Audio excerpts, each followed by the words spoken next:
ಅವಳಿಗೆ ನೀಡಿರೋ ಮೆಡಿಸಿನ್ಸ್ನಿಂದ ಅವಳು ಮಂಪರಿನಲ್ಲಿದ್ದಾಳೆ. ಬಹುಶಃ ಈ ದಿನ ರಾತ್ರಿಗೆ ಅಥವಾ ನಾಳೆ ಬೆಳಗ್ಗೆ ಆ ಮಂಪರ್ ಇಳಿಯುತ್ತೆ. ಆವಾಗ ಅವಳು ಮಾತಾಡ್ತಾಳೆ. ಅಲ್ಲಿವರೆಗೆ ನೀವು ಸ್ವಲ್ಪ ಕೂಲಾಗಿರಿ. ನೀವು ಅವಳನ್ನ ನೋಡಬೇಕಂತ ಪದೇ ಪದೇ ಕೇಳ್ತಿದ್ದರಿಂದ ಇಲ್ಲಿಗೆ ಬರೋದಕ್ಕೆ ಬಿಟ್ಟೆ. ಪ್ಲೀಸ್ ಅವಳಿಗೆ ತೊಂದರೆ ಕೊಡಬೇಡಿ ಅಂದರು ಡಾಕ್ಟರ್. ಆ ಮಾತಿಗೆ ಕಣ್ಣಲ್ಲಿ ತುಂಬಿದ್ದ ನೀರನ್ನು ಒರೆಸ್ಕೊಂಡು ಅನಸೂಯಾಳ ಕೈ ಮೇಲೆ ಮುತ್ತಿಟ್ಟು ಅವಳ ಹಣೆ ಮೇಲೆ ಕೂಡ ಮುತ್ತಿಟ್ಟ ವೀರ. ಆಗಲೇ ಅನಸೂಯಾಳ ಕಣ್ಣಿನ ತುದಿಯಿಂದ ನೀರು ಜಾರಿ ಕೆಳಗೆ ಬಿತ್ತು. ಅದನ್ನು ನೋಡಿದ ಡಾಕ್ಟರ್, ಅವಳು ನಿಮ್ಮ ನೋವಿಗೆ ಸ್ಪಂದಿಸ್ತಿದ್ದಾಳೆ. ನೀವು ಹೀಗೆ ಹತ್ತು ಅವಳನ್ನ ಸಂಕಟಪಡಿಸ್ಬೇಡಿ, ಅದು ಅವಳ ಮನಸ್ಸಿನ ಮೇಲೆ ಪ್ರಭಾವ ಬೀರುತ್ತೆ ಅಂದರು. ಅದರಿಂದ ಅನಸೂಯ, ನಾನು ಚೆನ್ನಾಗಿದ್ದೀನಿ, ಬೇಗ ಕಣ್ತೇರಿ, ನಿಂಗೆ ತುಂಬ ಕಾಯ್ತಿದ್ದೀನಿ ಅಂತ ಹೇಳಿ ಇನ್ನೊಮ್ಮೆ ಅವಳ ಹಣೆ ಮೇಲೆ ಮುತ್ತಿಟ್ಟು ಹೊರಗೆ ನಡೆದ ವೀರ. ಅವನ ಹಿಂದೆ ಹೊರಗೆ ಬಂದರು ಡಾಕ್ಟರ್. ಮೇಡಮ್ ಪ್ಲೀಸ್ ಅವಳನ್ನ ಹೇಗಾದರೂ ಬದುಕಿಸಿ, ಎಷ್ಟು ಹಣ ಖರ್ಚಾದರೂ ಪರವಾಗಿಲ್ಲ, ಫಾರಿನ್ಗೆ ಕರೆದೊಯ್ದರೆ ಒಳ್ಳೆ ಟ್ರೀಟ್ಮೆಂಟ್ ಸಿಗುತ್ತೆ ಅಂದರೆ ಅಲ್ಲಿಗಾದರೂ ಕರ್ಕೊಂಡು ಹೋಗ್ತೀನಿ, ಆದರೆ ಅವಳು ಇಲ್ದಿದ್ರೆ ನಾನು ಇರೋದಕ್ಕಾಗಲ್ಲ ಅಂದ ವೀರ. ಆ ಮಾತಿಗೆ ಒಂದು ಕ್ಷಣ ನಿಟ್ಟುಸಿರು ಬಿಟ್ಟ ಡಾಕ್ಟರ್, ನೋಡಿ ಮೊದಲಿಗೆ ಅವಳನ್ನ ಈ ಕೆಲವು ದಿನಗಳಾದರೂ ಸಂತೋಷವಾಗಿರೋದಕ್ಕೆ ಬಿಡಿ. ಪರಿಸ್ಥಿತಿ ನಮ್ಮ ಕೈಲಿಲ್ಲ ಅಂತ ನಿಮ್ಗೆ ಆಲ್ರೆಡಿ ಹೇಳಿದ್ದೀನಿ. ಈ ಸಮಯದಲ್ಲಿ ಅವಳನ್ನ ಪ್ರಶಾಂತವಾಗಿರಲು ಬಿಡದೆ ಹಾಸ್ಪಿಟಲ್ ಟ್ರೀಟ್ಮೆಂಟ್ ಅಂತ ಅಲೆದಾಡಿಸಿದ್ರೆ ಅವಳ ಆಯಸ್ಸು 3 ತಿಂಗಳಿಂದ 1 ತಿಂಗಳಿಗೆ ಇಳಿಯೋ ಸಾಧ್ಯತೆ ಇದೆ. ಅದರಿಂದ ಅವಳನ್ನ ಎಷ್ಟು ಸಂತೋಷವಾಗಿಡ್ತೀರೋ ಅವಳ ಜೀವನ ಅಷ್ಟು ದಿನ ಹೆಚ್ಚಾಗುತ್ತೆ. ಅದನ್ನು ಮಾತ್ರ ಮನಸ್ಸಿನಲ್ಲಿ ಇಟ್ಕೊಳ್ಳಿ. ಇಲ್ಲ ನಾವು ಟ್ರೀಟ್ಮೆಂಟ್ ಕಡೆಗೆ ಹೋಗ್ತೀವಿ ಅಂತೀರಾ, ಅವಳ ಪ್ರಾಣಕ್ಕೆ ನಾನು 1 ತಿಂಗಳು ಕೂಡ ಗ್ಯಾರಂಟಿ ಕೊಡಲಾರೆ ಅಂತ ಹೇಳಿ ಹೊರಟು ಹೋದರು ಡಾಕ್ಟರ್. ಆ ಮಾತಿಗೆ ಉಕ್ಕಿ ಬರ್ತಿದ್ದ ಕಣ್ಣೀರನ್ನು ತಡ್ಕೊಳ್ತಾ, ಇದೇನಿದು ಅನಸೂಯ ಹೀಗಾಯಿತು, ನಿಜಕ್ಕೂ ನಿನಗೆ ಈ ಕಾಯಿಲೆ ಹೇಗೆ ಬಂತೆ ಅಂತ ಸಂಕಟದಿಂದ ಅಂದ್ಕೊಂಡ ವೀರ. ಮತ್ತೊಂದೆಡೆ ಸುರಭಿಯನ್ನು ಕಾಲೇಜಿನಲ್ಲಿ ಬಿಟ್ಟು ಬೀರಿಂದ ಹೊರಟೋದ. ಅವಳು ತನ್ನ ಕ್ಲಾಸ್ ಕಡೆ ಹೋಗ್ತಿರುವಾಗ ಅವಳ ಮೊಬೈಲ್ ರಿಂಗ್ ಆಯಿತು. ನೋಡಿದ್ರೆ ತಾಯಿಯಿಂದ ಫೋನ್ ಕಾಲ್ ಬರ್ತಿದೆ. ಕೂಡಲೇ ರಿಸೀವ್ ಮಾಡಿ, ಹಾಯ್ ಮಮ್ಮಿ, ಈ ಟೈಮ್ನಲ್ಲಿ ಕಾಲ್ ಮಾಡಿದೆಯಾ, ಯಾಕೆ? ನನಗೀಗ ಕ್ಲಾಸ್ ಇದೆ ಅಂದ್ಲು ಸುರಭಿ. ಪರವಾಗಿಲ್ಲ, ನಾನು ಹೇಳೋದನ್ನ ಮೊದಲು ಕೇಳು. ಕ್ಲಾಸ್ ಏನಿದೆ? ನೀನು ಬೇಕು ಅಂದರೆ ಮತ್ತೆ ಅದೇ ಕ್ಲಾಸ್ ನಾನು ಕೊಡಿಸ್ಬಲ್ಲೆ ಅಂದ್ಲು ಮೌನಿತಾ. ಅದೆಲ್ಲ ಏನು ಬೇಡ ಮಮ್ಮಿ, ಮೊದಲು ವಿಷಯ ಏನು ಅಂತ ಹೇಳು ಅಂತ ಸ್ವಲ್ಪ ಸೀರಿಯಸ್ ಆಗಿ ಕೇಳಿದ್ಲು ಸುರಭಿ. ವಿಷಯ ಏನು ಅಂತ ಹೇಳಬೇಕಾ? ನಾನು ಯಾಕೆ ಕಾಲ್ ಮಾಡಿದೆ ಅಂತ ನಿನಗೆ ಇನ್ನೂ ಅರ್ಥ ಆಗ್ತಿಲ್ವಾ? ಆದರೂ ಹೇಳ್ತೀನಿ ಕೇಳು. ನೀನು ಯಾಕೆ ವೀರೇಂದ್ರನ ಜೊತೆ ಸುತ್ತುತ್ತಿದ್ದೀಯಾ ಅಂತ ಕೇಳಿದ್ರು ಮೌನಿತಾ. ವಾಟ್ ಮಮ್ಮಿ, ಏನು ಮಾತಾಡ್ತಿದ್ಯಾ ನೀನು? ನಾನು ಸುತ್ತೋದೇನು? ಭಾವನನ್ನು ಪಿಕಪ್ ಮಾಡ್ತಿದ್ದಾನೆ, ಅವ್ರ ಕಾರ್ನಲ್ಲಿ ಹೋಗ್ತಿದ್ದೀನಿ, ಅದಕ್ಕೆ ಸುತ್ತೋದು ಅಂತೀಯಾ ಅಂದ್ಲು ಸುರಭಿ. ಕೇವಲ 1-2 ದಿನ ಪಿಕಪ್ ಡ್ರಾಪಿಂಗ್ ಮಾಡಿದ್ರೆ ನಾನು ಆ ಮಾತು ಅಂದಿರಲಿಲ್ಲ.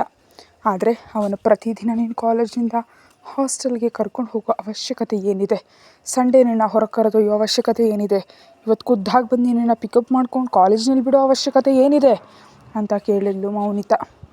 ಆ ಮಾತುಗಳನ್ನ ಕೇಳಿ ಅನುಮಾನದಿಂದ ಹಣೆಗಂಟಿಕ್ತಾ, ನಾನು ಎಲ್ಲಿಗೆ ಹೋದರೂ ನಿನಗೆ ತಿಳಿತಿದೆ ಅಂದರೆ ನೀನು ನನ್ನ ಮೇಲೆ ಗೂಢಚಾರಿ ಕೆಲಸ ಮಾಡ್ತಿದ್ಯಾ ಮಮ್ಮಿ ಅಂತ ಕೇಳಿದ್ಲು ಸುರಭಿ.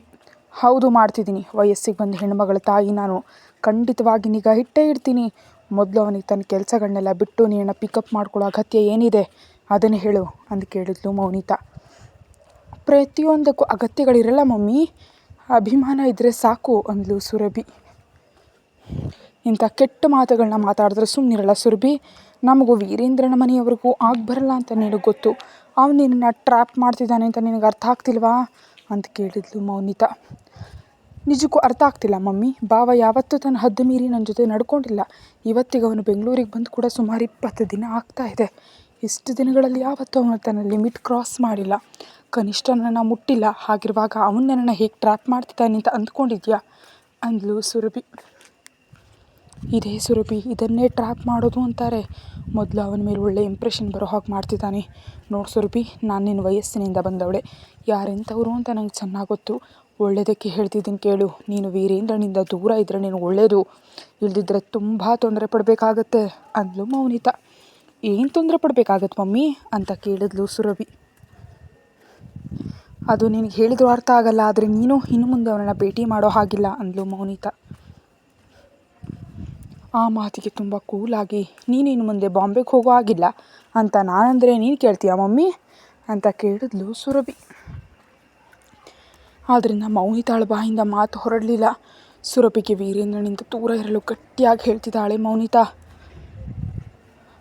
ಆದರೆ ತನ್ನ ಮಗಳು ತನಗೇ ಉಲ್ಟಾ ಹೊಡೆದು ಮುಂಬೈಗೆ ಹೋಗಬೇಡ ಅಂದರೆ ಹೇಗಿರುತ್ತೆ ಅಂತ ಕೇಳಿದ್ಲು. ಅದನ್ನು ಕೇಳಿದ ಮೌನಿತಾಗೆ ಏನು ಮಾತಾಡಬೇಕು ಅಂತಲೇ ತಿಳಿತಿಲ್ಲ. ಹಿಂದಿನ ದಿನ ಮಗ, ಬೆಳಿಗ್ಗೆ ಗಂಡ, ಈಗ ಮಗಳು, ಮೊದಲ ಬಾರಿಗೆ ಮೂವರು ತಾನೇ ಮುಂಬೈಗೆ ಹೋಗೋ ಬಗ್ಗೆ ಮಾತಾಡ್ತಿದ್ದಾರೆ. ಇಷ್ಟು ದಿನ ಅವ್ರ ಮೂವರ ಬಗ್ಗೆ ಅವಳು ಗಮನ ಹರಿಸಿರಲಿಲ್ಲ. ಹಾಗಾಗಿ ಅವಳನ್ನ ಯಾರೂ ಪ್ರಶ್ನೆ ಮಾಡಿರಲಿಲ್ಲ. ಯಾವಾಗ ಅವಳು ಗಮನ ಕೊಡೋದಕ್ಕೆ ಶುರು ಮಾಡಿದ್ಲು ಆವಾಗ ಅವರು ಪ್ರಶ್ನೆ ಮಾಡೋದಕ್ಕೆ ಶುರು ಮಾಡಿದ್ರು. ಇದೇನು ಮೌನಿತಾಗೆ ಇಷ್ಟ ಆಗಲಿಲ್ಲ. ಅದಕ್ಕೆ ಸ್ವಲ್ಪ ಸಮಾಧಾನ ಮಾಡಿಕೊಂಡು, ಏನು ಮಾತಾಡ್ತಿದ್ಯಾ ಸುರಭಿ? ನಾನು ಮಾತಾಡೋದಕ್ಕೂ ನೀನು ಮಾತಾಡೋದಕ್ಕೂ ಇರೋ ವ್ಯತ್ಯಾಸ ನಿನಗೆ ತಿಳಿತಾ ಇಲ್ವಾ ಅಂದ್ಲು. ತಿಳಿತಿದೆ ಮಮ್ಮಿ, ತುಂಬ ಚೆನ್ನಾಗಿ ತಿಳಿತಿದೆ. ನೀನು ಮತ್ತು ಅಪ್ಪ ಯಾಕೆ ಬೇರೆ ಬೇರೆ ರೂಮ್ನಲ್ಲಿ ಇರ್ತೀರಾ ಅಂತ ಇತ್ತೀಚೆಗಷ್ಟೇ ಅರ್ಥ ಆಗ್ತಿದೆ. ನಿನಗೆ ನಮ್ಮನ್ನು ನೋಡ್ಕೊಳ್ಳೋದಕ್ಕಿಂತ ಅಪ್ಪನ ಜೊತೆ ಇರೋದಕ್ಕಿಂತ ಮುಂಬೈನಲ್ಲಿ ಇರೋದೇ ಯಾಕಿಷ್ಟ ಅಂತ ಇತ್ತೀಚೆಗಷ್ಟೇ ಅರ್ಥ ಆಗ್ತಿದೆ. ಯಾಕೆ ಮಮ್ಮಿ, ಇನ್ನು ಎಷ್ಟು ದಿನ ಹೀಗೆ ಇಷ್ಟ ಇಲ್ಲದ ಜೀವನ ನಡೆಸ್ತೀಯಾ? ಹ್ಯಾಪಿಯಾಗಿ ನೀನು ಇಷ್ಟ ಬಂದ ಹಾಗೆ ಜೀವನ ನಡೆಸು. ಹಾಗೆ ನಮಗೂ ಇಷ್ಟ ಬಂದ ಹಾಗೆ ನಮ್ಮನ್ನು ಬದುಕೋದಕ್ಕೆ ಬಿಡು. ನನಗೆ ಭಾವನ ಜೊತೆ ಕಾಲ ಕಳೆಯೋದು ಇಷ್ಟ ಆಗಿದೆ, ಕಳಿತೀನಿ ಅಷ್ಟೇ ಹೊರತು ನೀವು ಹೇಳಿದ್ದೀರಿ ಅಂತ ನಿಲ್ಲಿಸಲ್ಲ. ಆ್ಯಂಡ್ ನನ್ನ ಹದ್ದುಗಳು ನಂಗೆ ತಿಳಿದಿವೆ. ನೀವೇನು ನೆನಪಿಸೋ ಅಗತ್ಯ ಇಲ್ಲ ಮಮ್ಮಿ ಅಂತ ಖಚಿತವಾಗಿ ಹೇಳಿದ್ಲು ಸುರಭಿ. ಆ ಮಾತು ಕೇಳಿದ ಮೌನಿತಾ, ಅಂದರೆ ಹೀಗೇನು ಹೇಳ್ತೀಯಾ? ನನ್ನನ್ನು ಮಾತಾಡಬೇಡ ಅಂತ ಹೇಳ್ತಿದ್ಯಾ? ನಿಮ್ಮ ಜೀವನದಲ್ಲಿ ನನ್ನ ಹಕ್ಕೇನೂ ಇಲ್ಲ ಅಂತೀಯಾ ಅಂತ ಕೇಳಿದ್ಲು ಮೌನಿತಾ. ಖಂಡಿತವಾಗಿಯೂ ಇಲ್ಲ ಮಮ್ಮಿ. ಯಾವತ್ತಾದರೂ ನಿಮಗೆ ಇಷ್ಟವಾದ ಬಟ್ಟೆಗಳನ್ನ ಜೊತೆಗೆ ಬಂದು ಕೊಡಿಸಿದೀಯಾ? ಇಷ್ಟವಾದ ಅಡುಗೆ ಮಾಡಿ ಹಾಕಿದೀಯಾ? ನೀನು ನನಗೆ ಅನ್ನ ತಿನ್ನಿಸಿದ್ದು ನನಗೇನು ನೆನಪೇ ಇಲ್ಲ. ನಿನ್ನ ಲೈಫ್ ಏನೋ ನೀನು ನೋಡಿಕೊಂಡೆ, ಈಗ ಕೂಡ ಹಾಗೇ ಇರು. ನಿನ್ನನ್ನು ಯಾರು ಬೇಡ ಅಂದರು ಹಾಗೆ ನಮ್ಮ ಲೈಫ್ ನಮ್ಮನ್ನು ನೋಡ್ಕೊಳ್ಳೋದಕ್ಕೆ ಬಿಡು ಅಂದ್ಲು ಸುರಭಿ. ನನ್ನ ಲೈಫ್ ನಾನು ನೋಡಿಕೊಂಡೆ ಅಂದರೆ ನನ್ನ ಜೀವನ ಹಾಗೆ ಸುಟ್ಟು ಹೋಯಿತು. ನಾನು ಇಷ್ಟ ಇಲ್ಲದೆ ಇಲ್ಲಿ ಬದುಕ್ತಿದ್ದೀನಿ. ಆ ವಿಷಯ ನಿಮ್ಗೆ ತಿಳಿತಾ ಅಂದ್ಲು ಮೌನಿತಾ. ಅದೇ ಮಮ್ಮಿ, ಇಷ್ಟ ಇಲ್ಲದೆ ಯಾಕೆ ಇಲ್ಲಿರ್ತೀಯಾ? ನಿನಗಿಷ್ಟ ಆದಕ್ಕೆ ಹೋಗಿರು, ನಾವೇ ನಿನಗೆ ಅಡ್ಡ ಬರಲ್ಲ ಅಂದ್ಲು ಸುರಭಿ. ನಿನಗೆ ಏನು ಗೊತ್ತು ಅಂತ ಇದನ್ನೆಲ್ಲ ಮಾತಾಡ್ತಿದ್ಯಾ ಸುರಭಿ? ನನ್ನ ಲೈಫ್ ಥರ ನಿಮ್ಮ ಲೈಫ್ ಆಗಬಾರ್ದು ಅಂತ ತಾನೇ ನನ್ನ ಹಂಬಲ ಅಂದ್ಲು ಮೌನಿತಾ. ಇವಾಗ ನೆನಪಾಯ್ತಾ ಮಮ್ಮಿ, ನೀವು ಕೊಡಬೇಕಾದ ಪ್ರೀತಿ ಕೊಡದೆ ನಮ್ಮನ್ನು ಒಂಟಿಯಾಗಿ ಬೆಳೆಸ್ದಾಗೇನಾಗಿತ್ತು? ಓಹೋ, ಆವಾಗ ನಿಮ್ಮ ಆಲೋಚನೆಗಳು, ನಿಮ್ಮ ಸ್ವಾರ್ಥಗಳು ನಿಮಗಿದ್ವು. ಹೊಸದಾಗಿ ಈಗ ನಮ್ಮ ಬಗ್ಗೆ ಯೋಚನೆ ಮಾಡ್ತಿದ್ದೀರಾ? ಸೋ ಫನಿ ಮಮ್ಮಿ, ಪ್ಲೀಸ್ ಇಂಥ ಜೋಕ್ಸ್ ಮಾಡಬೇಡಿ ಅಂದ್ಲು ಸುರಭಿ. ಏನು ಇತ್ತೀಚೆಗೆ ನೀನು ಹೀಗೆ ಹೆದರು ಮಾತಾಡ್ತಿದ್ಯಾ? ಯಾರನ್ನು ನಂಬ್ಕೊಂಡು ಈ ಧೈರ್ಯ?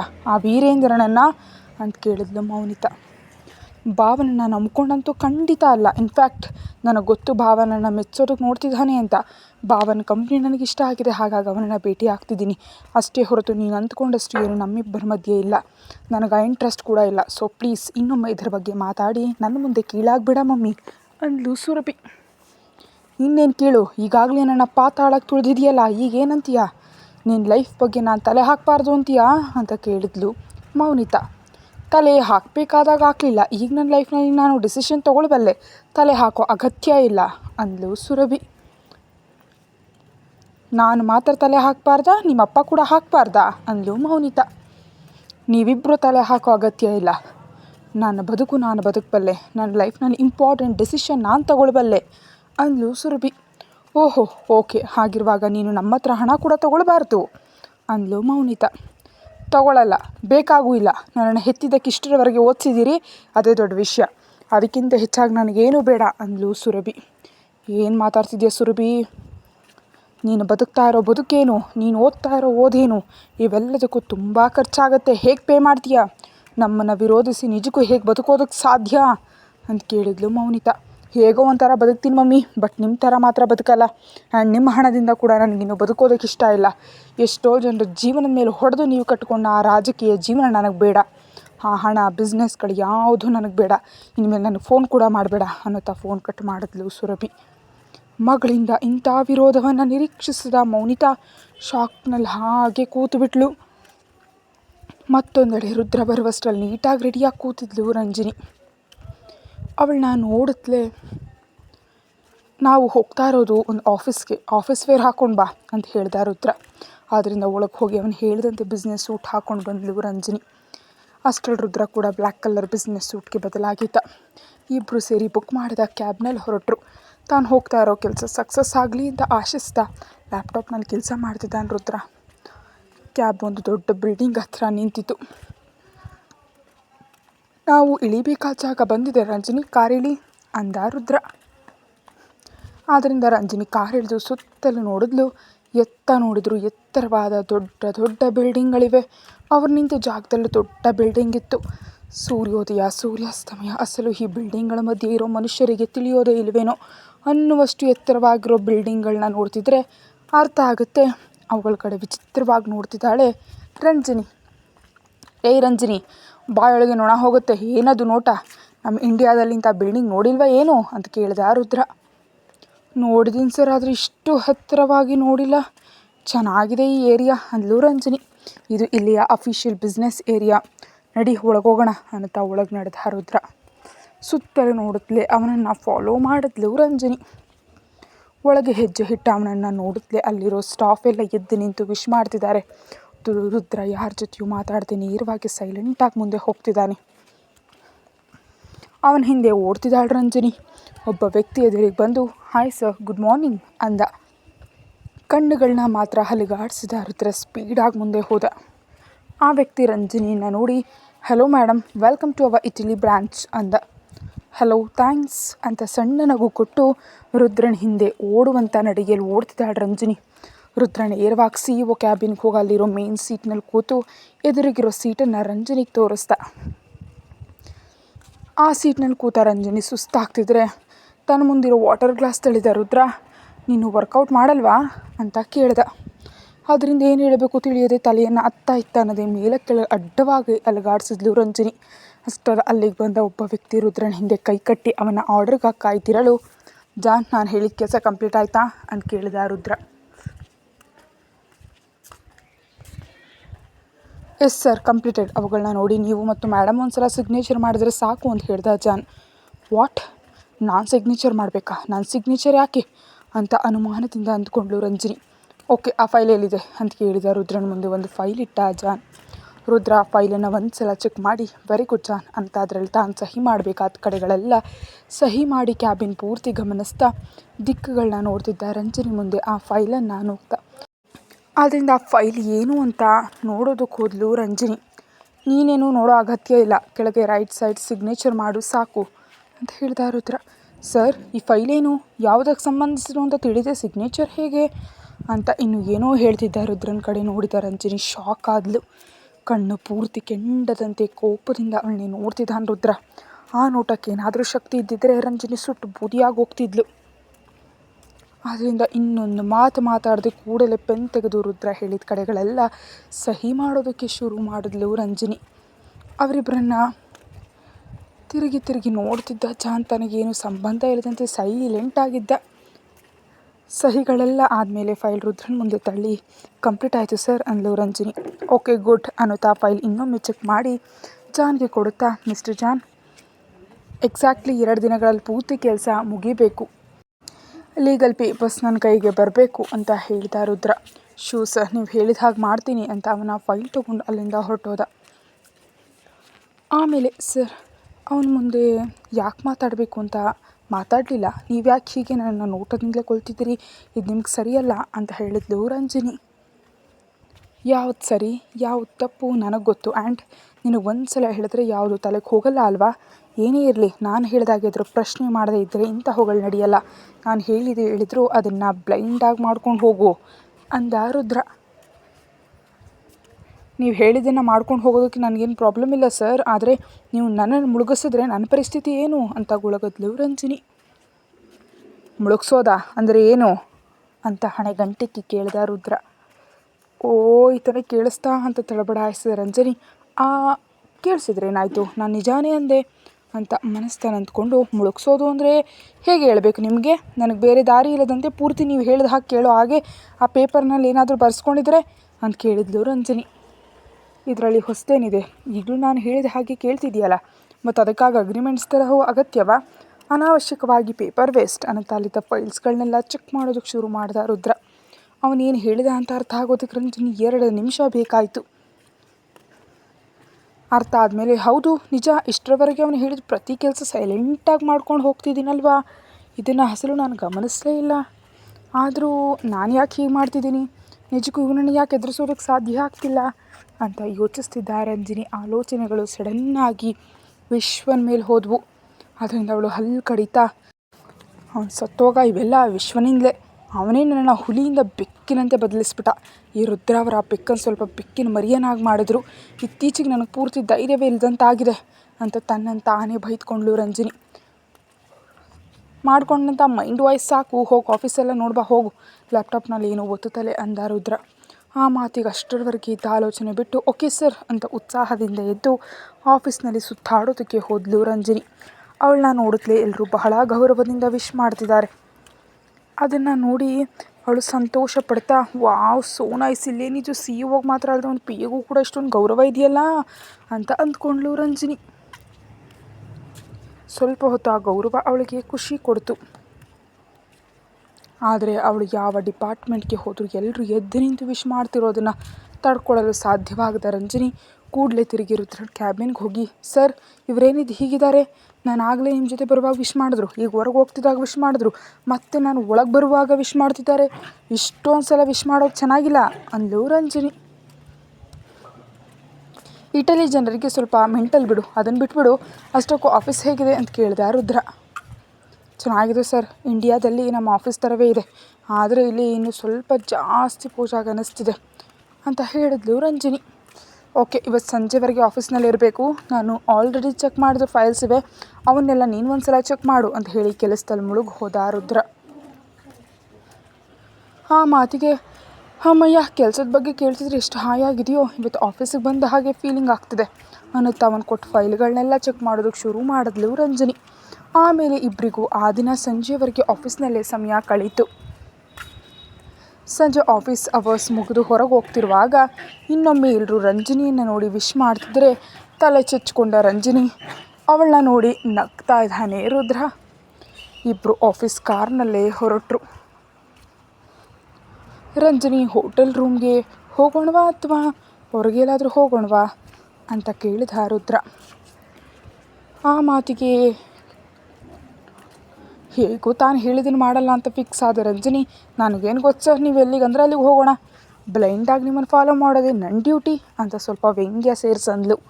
ಓ ಹೌದಾ, ಸರಿ, ಇಲ್ಲಿ ಸ್ಮಶಾನ ತುಂಬ ಫೇಮಸ್ ಅಂತೆ, ದೆವ್ವಗಳು ರಾತ್ರಿ ಹೊತ್ತು ಅಲ್ಲಿ ಫುಲ್ಲಾಗಿ ಆಟ ಆಡ್ತಾವಂತೆ, ಗ್ರೂಪ್ ಡಿನ್ನರ್ಸ್ ಡ್ಯಾನ್ಸ್ ಕೂಡ ಮಾಡ್ತಾವಂತೆ, ಹೋಗೋಣವಾ, ತುಂಬ ಚೆನ್ನಾಗಿರುತ್ತೆ, ಸಿನಿಮಾಗಳಲ್ಲಿರೋ ಹಾಗೆ ಎಕ್ಸೈಟಿಂಗ್ ಆಗಿರುತ್ತೆ ಅಂದ ರುದ್ರ.